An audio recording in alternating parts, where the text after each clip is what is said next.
Al ex candidato a la vicepresidencia del Partido Colorado, Robert Silva. Buenos días, gracias por acompañarnos, ¿Qué tal? Robert. Un gusto estar acá. Gracias Bien. por la invitación. Horas de muchos nombres, el tuyo es uno para presidir el CODICEN. Hoy el Observador titula "Hay consenso en el Partido Nacional". ¿Has hablado algo? ¿Te han ofrecido algo? Mirá, hemos estado conversando y reuniéndonos por lo que me parece fundamental y que es lo que hicimos desde antes de las elecciones, que es hablar por el proyecto, por la hoja de ruta, por el plan, por qué se quiere hacer, para qué lo vamos a hacer, cómo lo vamos a hacer. Y en eso hemos estado conversando. ¿Quiénes? Hemos estado conversando entre varios. Yo he tenido conversaciones y contactos con Pablo da Silveira, que con Pablo además tengo una relación que no se generó ahora por el tema electoral. Nosotros con Pablo nos conocemos de hace muchísimos años, hemos cultivado una muy buena relación, nos hemos encontrado en varios eventos de educación y siempre hemos coincidido en muchísimas cosas, sobre todo en la imperiosa necesidad de llevar adelante una transformación educativa. Pablo, que sí está claro, o por lo menos es uno de los nombres que se ha manejado con mayor seguridad, va a ser el ministro de Educación y Cultura. Sí, va a ser el ministro de Educación, ya está establecido, y es un referente en el tema y es quien ha estado desde siempre con la calle, no solo en educación, sino coordinando el programa. ¿Y en esa hoja de ruta es la de Edu21? A ver, nosotros establecimos una hoja de ruta que está en líneas generales esbozadas en el compromiso por el país.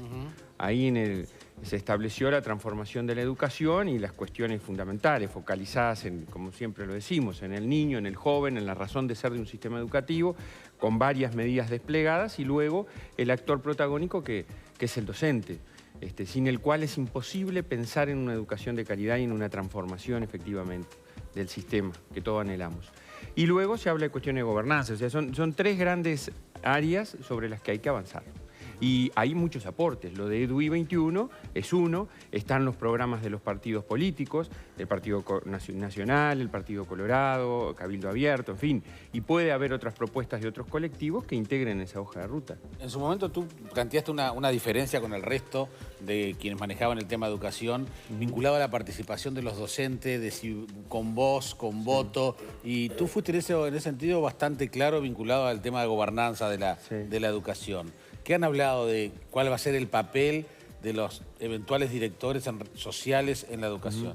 No, lo importante acá, miren, yo siempre sostuve una cosa y creo que es fundamental, en mi opinión, esto es a título personal, no caer en eso, ¿no? Que es centrar toda la discusión de la transformación educativa en lo que hace a la gobernanza. Lo sostuve desde siempre, desde mucho antes, cuando era consejero de CODICEN. Creo que ese ha sido un error en el país, todo centrado en el poder, en la discusión. Sí, creo que hay que organizar algunas cuestiones y hay algunas propuestas que están sobre la mesa y nosotros en ese sentido tuvimos un acuerdo en la medida que, por ejemplo, el Partido Nacional proponía que no hubiera más consejeros electos por los docentes y nosotros propusimos y quedaron y llegamos a un acuerdo que estén. Y hay un avance también. ¿Están y tienen voz y voto? Bueno, eso lo tenemos que seguir avanzando en la discusión junto con toda la gobernanza, porque hay otro cambio que es bien importante, que yo, que conozco la interna de la ANEP, lo considero un avance, que es que los directores de los consejos participen en el CODICEN. Miren, en el CODICEN y en el sistema ANEP siempre se critica con razón la falta de articulación y coordinación. Primaria, los consejos desconcentrados están ahí, pero no participan después claro, con el hoy el artículo 60 de la ley establece que los directores generales para algunos temas puntuales participan de las reuniones y de hecho se hacía.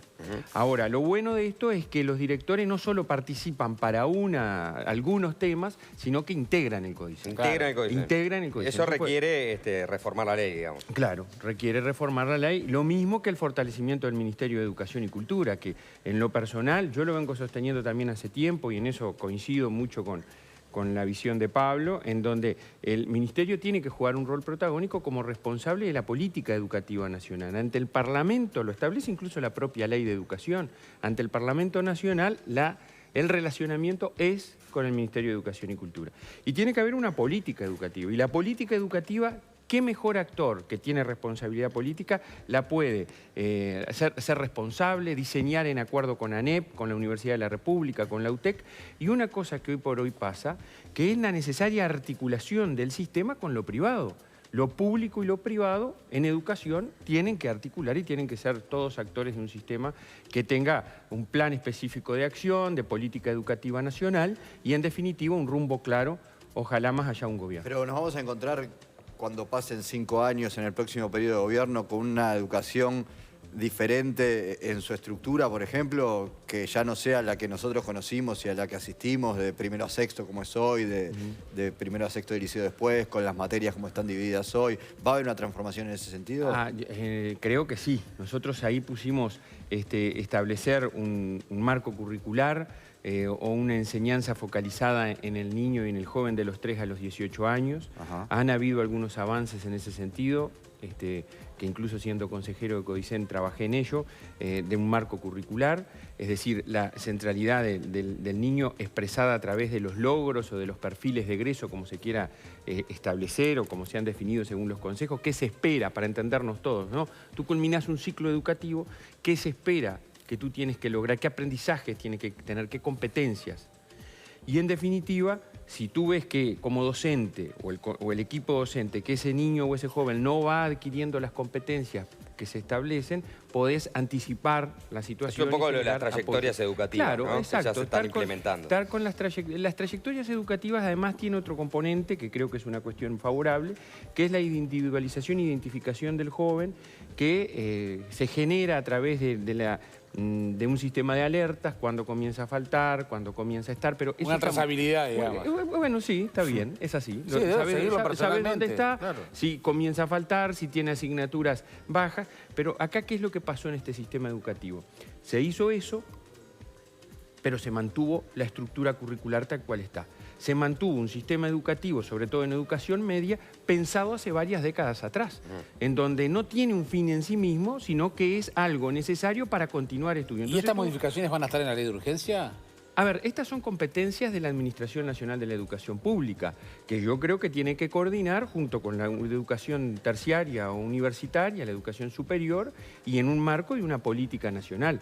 Creo que todo eso es la gran articulación que tiene que tener un sistema. No puedes descolgarse sola la ANEP porque necesariamente hay una trayectoria educativa que la trasciende y que sigue en los otros niveles. El Partido Colorado, liderado por Talvia, ha puesto énfasis, ¿no?, en los contextos críticos.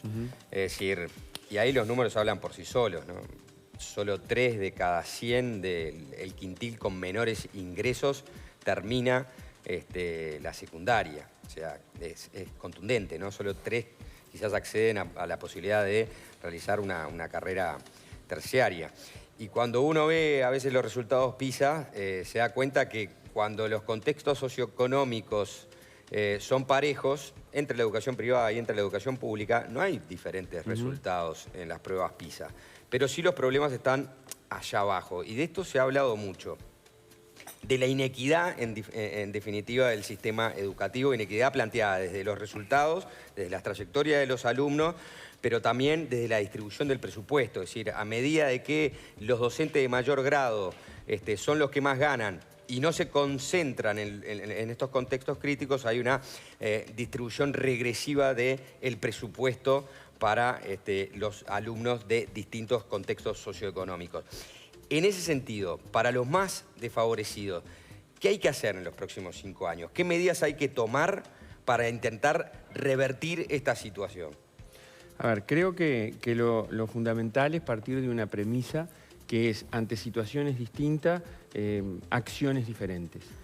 Creo que nosotros en esto hemos puesto mucho hincapié y en la hoja de ruta marcada está el tema de la extensión del tiempo pedagógico, y en la propuesta que nosotros tenemos de generación de centros educativos o de propuestas educativas modelo, como se llama, en contextos vulnerables, va por 2 líneas. Una es la cuestión del tiempo completo y del tiempo extendido en educación inicial y primaria, que ha mostrado ser eficiente. Creo que hay que complementarla con otros apoyos, porque muchas veces esas cosas no suceden. Y lo mismo en la educación media superior. Extensión del tiempo pedagógico, mayor alianza con las familias, es decir, un trabajo colaborativo y cooperativo con las familias, un cambio de la estructura curricular de la oferta educativa. No podemos seguir pensando porque si no es lo que te pasa, tú vas y haces tu trayectoria, los traes, los sentás en el establecimiento educativo, y hay jóvenes que por su situación no pueden mantener su trayectoria educativa. Lo digo porque lo he hablado con cientos de docentes. Tú los traes, los pones dentro del liceo y no pueden estar 6 horas y media sentados con profesores que rotan cada 45 minutos. Hay que generar un trabajo de proyectos, hay que articular, hacerlo desde una perspectiva interdisciplinaria, hay que tener otro tipo de apoyo en esos determinados contextos, y ahí va una cuestión que tú planteas, que no solo pasa porque los docentes de mayor grado, que también esa es otra cuestión que yo siempre digo, en la educación, que es algo a atender, en donde se asciende por antigüedad y tú llegas al más alto grado por antigüedad, principalmente, no tener el mayor grado no es sinónimo de ser un excelente docente. De calidad docente. Hay de claro. todo, como en la vida.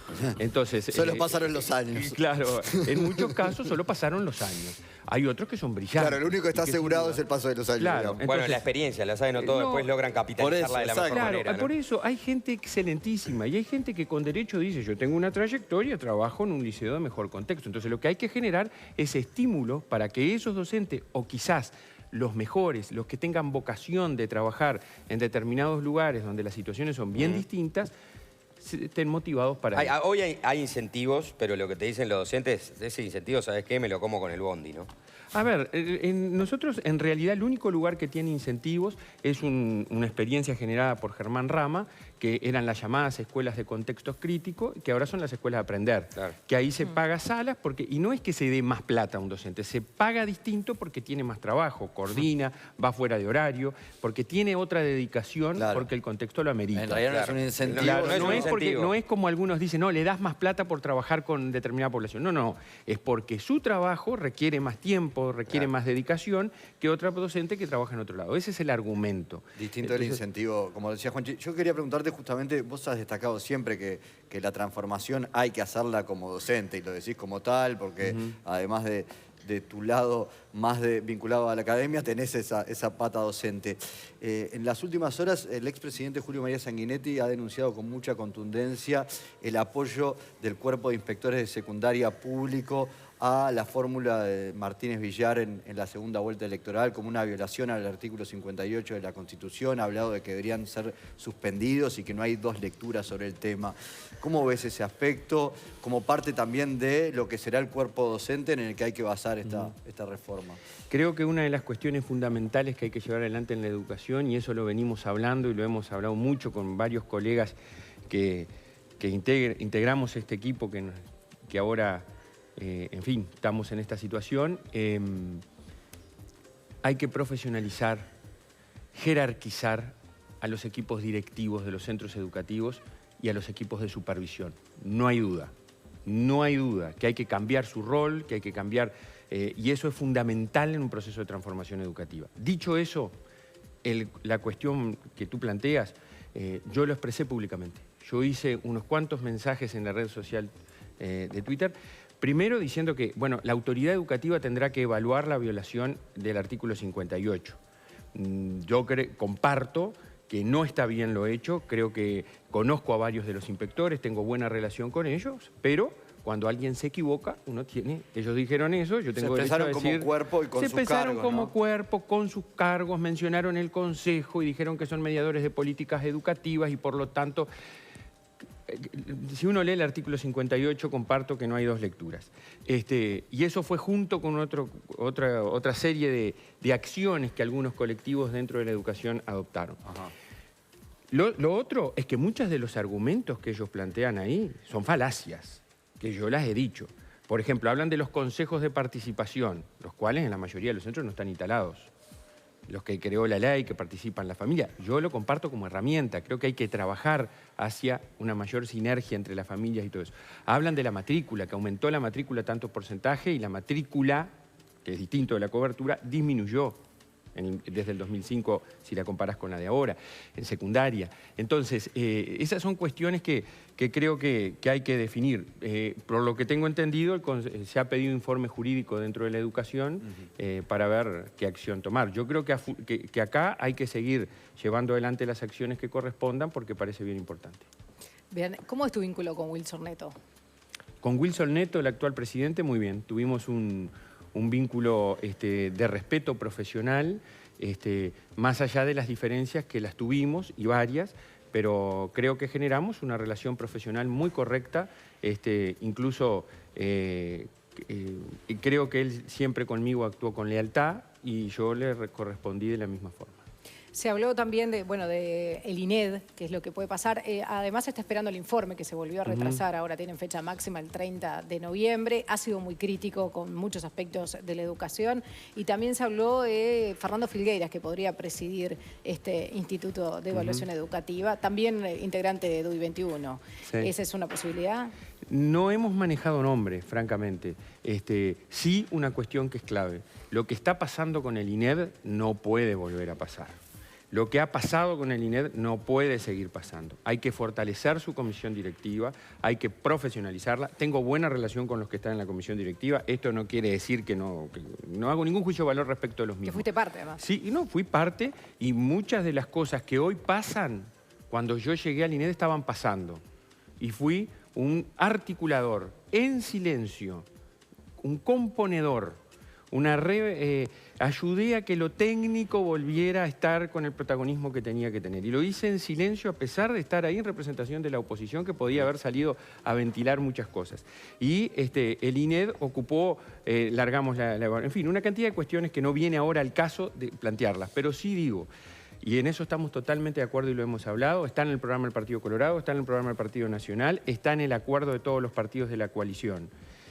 Hay que valorizar el rol técnico del INED. Tiene que ser un gran articulador, una garantía de funcionamiento del sistema educativo, establecer a través de una comisión directiva altamente profesional la valorización de lo técnico, las evaluaciones estandarizadas por parte del INED, las evaluaciones formativas por parte del INED. ¿En estos años el INED no actuó con independencia? A ver, yo no puedo decir que el INED no haya actuado con independencia. Lo que sí creo es que el INED podría haber hecho muchas más cosas de las que hizo, no tengo dudas.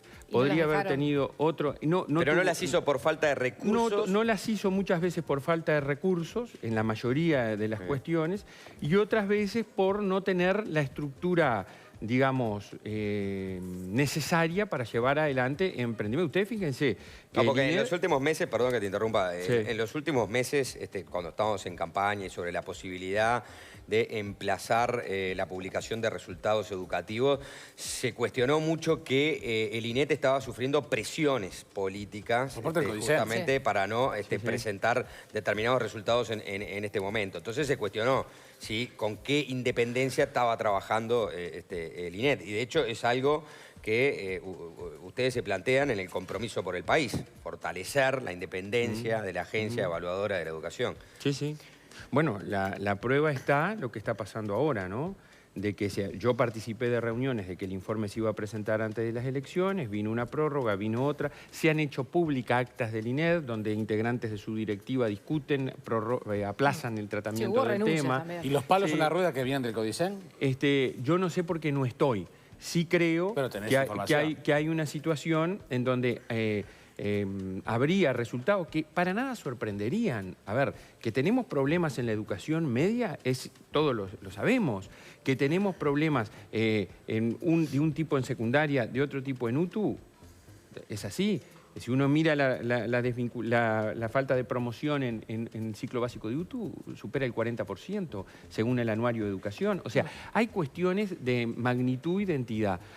No sé por qué la última prórroga, leí hoy el titular de prensa, ya pasadas las elecciones... Después de la primera vuelta, después de la segunda vuelta y ahora la volvieron a correr. Pero tienen un tope hasta el 30 de noviembre. Tienen un tope, aparentemente pedirían una prórroga más. La verdad que eso... habría que ver por qué es. Pero no hay duda que hay que fortalecer el INED. Y yo tengo una posición personal, ¿saben cuál es? Yo he visto institutos de evaluación en el mundo que a la autoridad educativa le hacen recomendaciones. Y la autoridad educativa puede tomarlas o no. Y si no las toma, explicita por qué no. Claro, que no quede todo perdido. Y bueno, claro, no te obliga. ¿Cómo el INED le va a decir al José Pedro Varela del siglo XXI que le dé recomendaciones? No.